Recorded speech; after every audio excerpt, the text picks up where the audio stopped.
In this heat, who wouldn't want to own some lakefront property, right? Well, at least a half dozen families we spoke with who thought they had homes on Lake LBJ and Sunrise Beach were surprised to find out they do not technically own the land along the water. And to get it, they are unexpectedly having to shell out thousands of dollars. Including the tipster who reached out to KXAN Investigator Erin Cargile. Yes, and that led us to discover all along the Highland Lakes, many people have no idea their property lines actually end before reaching the water. Do you see this stretch of grass right here, right on the water's edge? If we zoom in, here's what I'm talking about. This is called the fill area, this grass that leads up to the water's edge.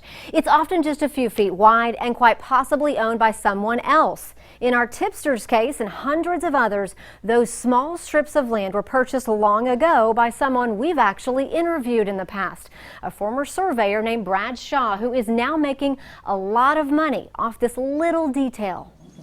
It's a popular place in the hill country where people come to relax. Lake LBJ, where life slows down and problems melt away. Paul Wayland has been making memories here since he was a kid. In fact, the man next door, who's 90 now, taught me how to water ski when I was about 11 or 12. This waterfront lot, It's like sacred ground here for us. has been in his family for more than 5 decades. But when he decided to buy it for himself, the title company had some news. Well, apparently you don't own the first few feet up to the waterfront.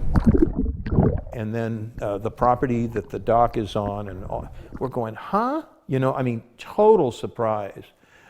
We felt like we'd been mugged. It becomes an issue anytime someone goes to buy or sell in this area and isn't paying cash.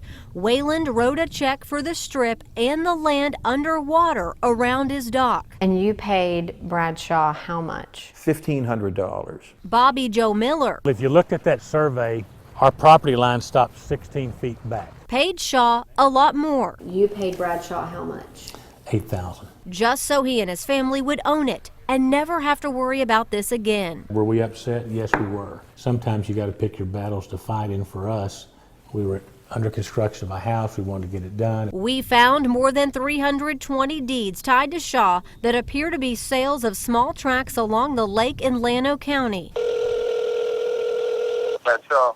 Hey Brad, can you hear me? It's Erin at KXAN. On the phone, Shaw said he never forces anyone to buy. I have not in any way, shape, or form told them, I'm sorry, I own your boat dock, I own your waterfront, you can't trespass on. I haven't done that, never will. They have full use, and it's exclusive use as far as I'm concerned. Is it illegal?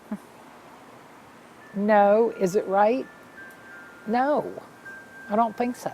Candy Cook is a realtor and appraiser who knows Shaw. These people have maintained that property. They have paid taxes based on the assumption that they had that property, that they had waterfront. I think that the appraisal district needs to take a little bit of action. Turns out the appraisal district has never appraised Shaw's waterfront investment. We do not know exactly where it is or truly how much there is. Chief Appraiser Scott Dudley says there's no map and the original deed is too vague, which is why year after year, when everyone else's property taxes go up, Shaw's stay the same. And even though the appraisal district says it has no idea what Shaw owns, 600 acres is on record with a market value of $500, which means Shaw pays just $8.19 a year. He's not paying tax, or very little tax,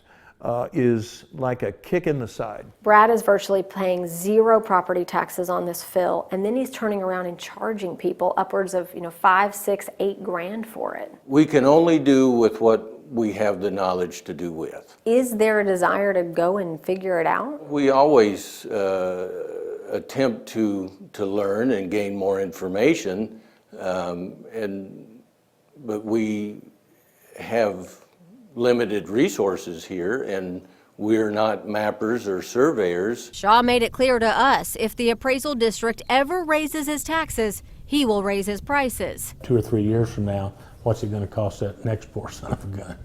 Shaw declined multiple requests for an on-camera interview, but said he doesn't know exactly what he owns either until someone gets a survey and he's contacted. Now, other cities like Granite Shoals and LCRA sell these lakeside tracts along the Highland Lakes. You can read more about how they handle it in the online version of this story on KXAN.com. Erin, earlier you said that Brad Shaw is a former surveyor. What happened?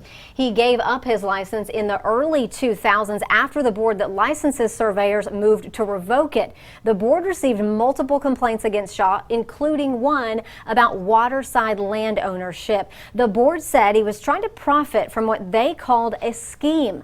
A notice of violation report shows Shaw wrote letters to about 40 waterfront property owners and offered to sell them deeds to land along the water. Some paid him, but then he had to pay fines because the board said that's a serious violation and he should have known land belongs to the landowner.